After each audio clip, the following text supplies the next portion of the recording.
আজকের এই সময়টা মনে হচ্ছে যেন প্রাণ খুলে হাসতেছি, প্রাণ খুলে কথা বলতেছি। স্বাধীনতা কি বা স্বাধীনতা চোখে দেখি নাই কখনো, কানে শুনেছি, উপলব্ধি করেছি, কিন্তু আজ নিজের সামনে কথা বলার ধরনটা এবং কি মানুষের মুখের হাসি, নিজের মুখের হাসি, প্রাণ খুলে হাসাটা যে কতটা আনন্দকর, আনন্দদায়ক সেটা বলে বোঝানো যাবে না। একমাত্র সম্ভব হয়েছে আমাদের শত শত ভাই বোনদের প্রাণ ত্যাগের মাধ্যমে। আমরা বাক স্বাধীনতা হারিয়ে ফেলেছিলাম গত 10-15 বছরে। আমাদের কোনো স্বাধীনতা ছিল না মনে হচ্ছিল। এখন সেই স্বাধীনতা মনে হচ্ছে আজ ফিরে পেয়েছি। আজ যখন দুপুরবেলার পর থেকে একজন একজন করে সবাই নিউজটা শুনতেছে, আমি মূলত 2টার দিকেই নিউজটা শুনি। শোনার পরে কি হাসি আসতেছে, কি প্রাণ খোলা হাসি আসতেছে সেটা বলে বোঝানো যাবে না। সবাই এত আত্মহারা হয়ে হাসতেছিল, আর সেই মুহূর্তে ভিডিওটা না ছেড়ে পারলাম না।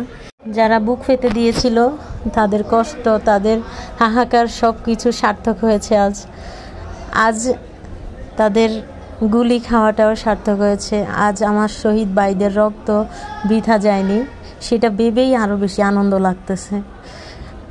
আজ আমি এতটুকুই বলবো, আর বেশি কথা বলার নেই, কারণ চারিদিকে অনেক হাসি, চিৎকার, চেঁচামেচির শব্দ আর পাবো না।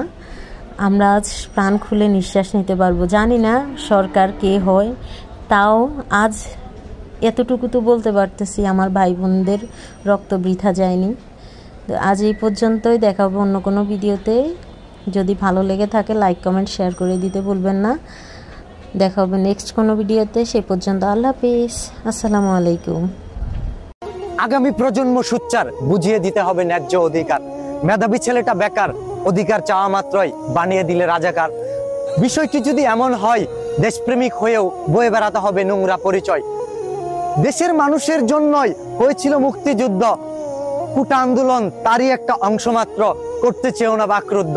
দেশের মানুষের জন্যই মুক্তিযোদ্ধারা করলো লড়াই, কোটা দিয়ে আম পেড়ে খেলো, নাতি নাতনিরা করলো লড়াই।